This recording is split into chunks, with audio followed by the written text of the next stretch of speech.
கண்ட திடிபடதாடம் போட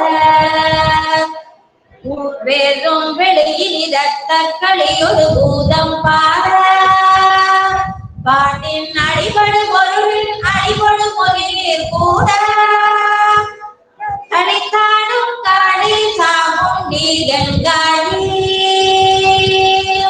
அன்னை அன்னை ஆடும் கூத்தை நாடச் செய்தாய் என்னை அன்னை அன்னை ஆடும் கூத்தை நாடச் செய்தாய் என்னை ஐந்தொரு பூதம் சிந்தி போயென்றாக